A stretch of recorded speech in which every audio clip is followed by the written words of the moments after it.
మీ బట్టలకి సాఫ్టింగ్ ప్రొటెక్షన్ ఇచ్చే సరైన ప్రొడక్ట్ ఎలిమ్ ఫ్యాబ్రిక్ కండిషనర్.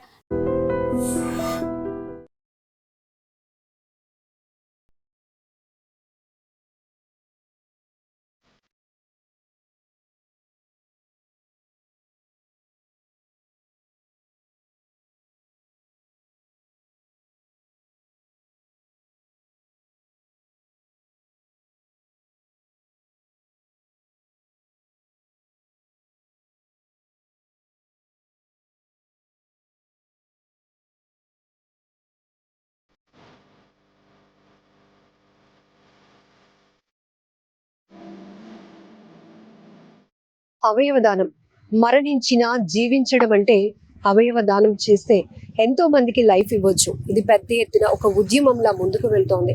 ఎంతో మందిలో అవేర్నెస్ కూడా కలుగుతోంది. ఈ నేపథ్యంలోనే పరశురామ్ అనే 20 ఏళ్ల యువకుడు తన విధి నిర్వహణలో ప్రాణాలు కోల్పోయాడు. బ్రెయిన్ డెడ్ అయినటువంటి ఆ యువకుడి అవయవాలను మరికొంతమందికి ఇస్తూ ఎంతో మందికి ఒక లైఫ్ ఇస్తున్నటువంటి కన్న తల్లిదండ్రులు మనతో పాటు ఉన్నారు. ఇది చాలా బాధాకరమైన ఘటన అయినప్పటికీ కూడా వాళ్ళకి అసలు అవయవ దానం పైన ఇంపార్టెన్స్, ఆర్గాన్ డొనేషన్ చేయడం వల్ల మరొకరికి ఎలా మనం లైఫ్ ఇవ్వగలుగుతాము అని వాళ్ళకి చెప్పినప్పుడు ఆ గుండెలు నిండా దుఃఖం ఉన్నా కూడా మనసు కఠినం చేసుకొని మరొకరికి నా కొడుకు మరొకరిలో జీవిస్తాడు కదా అని చెప్పి వాళ్ళు తీసుకున్నటువంటి ఒక మంచి నిర్ణయం నిజంగా అప్రిషియేట్ చేయాలి మనం. ప్రజెంట్ అయితే విమ్స్ హాస్పిటల్ నుంచి గ్రీన్ ఛానల్ ద్వారా ఆర్గాన్స్ అయితే వివిధ హాస్పిటల్స్కు పంపడం జరిగింది. పరశురామ్ వాళ్ళ పేరెంట్స్ మనం అందరూ ఉన్నారు, ఒకసారి మాట్లాడదాం. అమ్మ క్షమించండి, ఏమనుకోవద్దు, కానీ ఈ గొప్ప నిర్ణయం తీసుకున్నారు. మీకు చెప్పారా బాబు ఇలా బ్రెయిన్ డెడ్ అయినా కూడా మిగతా వాళ్ళకి ఆర్గాన్స్ ఇస్తే వాళ్ళకి ఒక లైఫ్ ఇచ్చిన వాళ్ళు అవుతారు?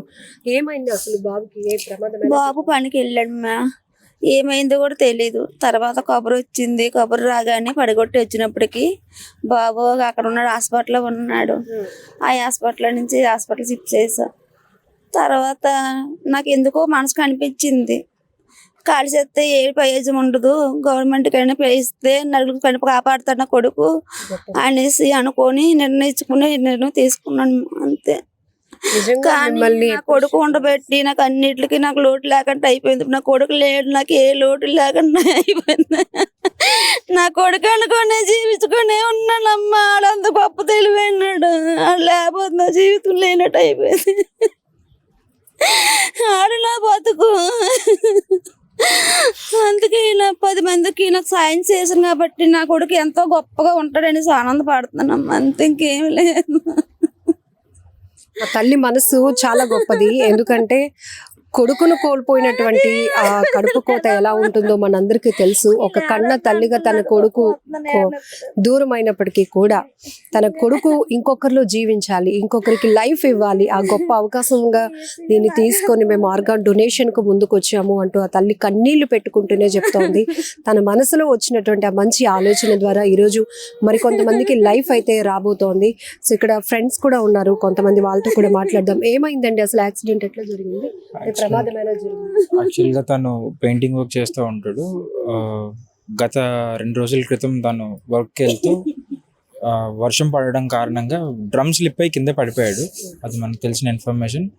తనతో పాటు ఒక కోవర్కర్ కూడా వెళ్ళడం జరిగింది. వెళ్ళి అలా పడిపోతే దాన్ని మళ్ళీ మనం గాయత్రికి షిఫ్ట్ చేయడం, మళ్ళీ అక్కడ నుంచి అక్కడ కరెక్ట్గా ట్రీట్మెంట్ లేకపోవడం వల్ల మళ్ళీ విమ్స్కి షిఫ్ట్ చేయడం. ఈలోపు విమ్స్ వారు రాత్రి 11 o'clock ఈ టైంలో ఫస్ట్ బ్రెయిన్ డెడ్ అని చెప్పేసి మనకు చెప్పడం జరిగింది. మళ్ళీ మార్నింగ్ 5:30కి సెకండ్ బ్రెయిన్ డెడ్ కూడా డిక్లేర్ చేశారు. సో దానికి తరువాత వారి యొక్క పేరెంట్స్తో మాట్లాడి ఎలానో ఇంకా మనకి తను ఎలానో దక్కడు కాబట్టి తన యొక్క ఆర్గాన్స్ అనేవి డొనేట్ చేయడం వల్ల ఇంకొక 4 ప్రాణం పోస్తున్నట్టు అవుతుంది. తను ఫిజికల్గా మన మధ్య లేనప్పటికీ కూడా బట్ తన యొక్క ఆర్గాన్స్ ఇంకొకరి ద్వారా పనిచేయడం, తను మన మధ్య ఇంకా నిజంగా ఉన్నట్టే. సో దాన్ని మీరు గట్టిగా తీసుకోండి అని చెప్పేసి వారికి కూడా మనం అవేర్నెస్ క్రియేట్ చేయడం జరిగింది. దానికి వారు వెంటనే మన మీద గౌరవం ఉంచి వెంటనే వారి యొక్క అభిప్రాయాన్ని మనకి తెలియజేయడం జరిగింది. చాలా మంచి ఫ్యూచర్ ఉన్నటువంటి యువకుడు పరశురామ్ 20 ఏళ్ల వయసులోనే అనుకోని ప్రమాదంలో తను బ్రెయిన్ డెడ్ అవ్వడం, ఆ తర్వాత విమ్స్ హాస్పిటల్ నుంచి ఆ పేరెంట్స్ని అప్రోచ్ అయ్యి ఇలా జరిగింది మీ బాబుకి. కానీ మీకు ఇంకొక అవకాశం ఏంటంటే ఇక చనిపోయాడు, దూరం అయిపోయాడు అనే బాధ కన్నా మరొకరిలో ఉన్నాడు, జీవించి ఉంటాడు అనే ఒక ఆలోచనతో వాళ్ళు ఒక కౌన్సిలింగ్ ఇవ్వటం, వెంటనే ఆ తల్లి పెద్ద మనసు చేసుకుంది. కుటుంబ సభ్యులందరూ కూడా దానికి అంగీకరించి ఈరోజు మరొక నలుగురిలో తన బిడ్డను చూసుకునే అవకాశం వచ్చిందన్నట్టుగా భావిస్తూ ఆ తల్లిదండ్రులు అయితే ఇప్పుడు ఒక గ్రీన్ ఛానల్ ద్వారా విశాఖలో ఉన్న కొన్ని కార్పొరేట్ హాస్పిటల్స్కి అయితే ఆర్గాన్స్ని తరలించడం జరిగింది. ప్రస్తుతం మనం చూస్తున్నాం వీళ్ళంతా కూడా ఆ పరశురామ్ ఫ్రెండ్స్ అలాగే ఫ్యామిలీ మెంబర్స్ కూడా ఉన్నారు. వాళ్ళ నాన్నగారుతో ఒక్కసారి మాట్లాడదాం. ఈ సమయంలో మిమ్మల్ని మాట్లాడించకూడదు, అతను చెప్తున్నారు నాకైతే మాటలు కూడా రావటం లేదు, నేను మాట్లాడలేను అని చెప్తున్నారు.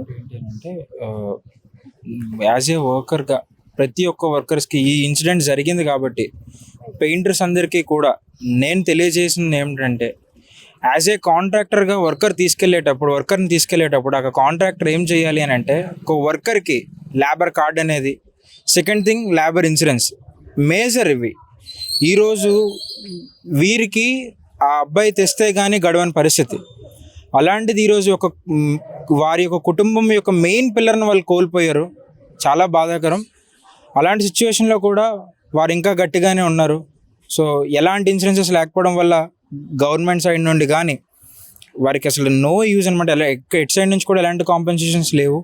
సో ఇంకా లక్కీగా నిన్న మనం మాట్లాడడం, ఏదైతే ఇన్సిడెంట్ జరిగిందో ఆ యొక్క బిల్డర్స్ కూడా పాజిటివ్గా మన మీద రెస్పాండ్ అయ్యి వారు కూడా కొంత కాంపెన్సేషన్ దీనికి ప్రకటించడం జరిగింది. So happy to say that. వారందరికీ కూడా నేను పెయింటర్స్కి రిక్వెస్ట్ చేస్తుంది ఏంటి అని అంటే దయచేసి మనం పోయేటప్పటికీ కూడా ఫ్యామిలీకి ఎంతో కొంత యూజ్ అవుతుంది. Like that health insurance insurances ఏమైనా చేయించుకుంటే ఇలాంటి సిచ్యువేషన్స్లో ఏదైనా జరిగేటప్పుడు అది ఖచ్చితంగా ఉపయోగపడుతుందని. ఎవరైతే మనిషి దూరం అయిపోవడం ఒక దుఃఖం అయితే ఇంకా పూర్తిగా ఫైనాన్షియల్ సపోర్ట్ కూడా లేదు. ఎందుకంటే వాళ్ళు ఆ కొడుకు మీదే ఆధారపడి ఉన్నారు. కొడుకు ఉన్నాడు అనే ఒక కొండంత అండ ధైర్యం, ఇప్పుడు ఆ ధైర్యాన్ని కూడా పూర్తిగా కోల్పోయినటువంటి పరిస్థితిలో ఉండడం వల్ల ఇలాంటి ప్రమాదాల నుంచి మనం చాలా కొన్ని ఇంపార్టెంట్ విషయాలు కూడా తెలుసుకోవాల్సి ఉంది.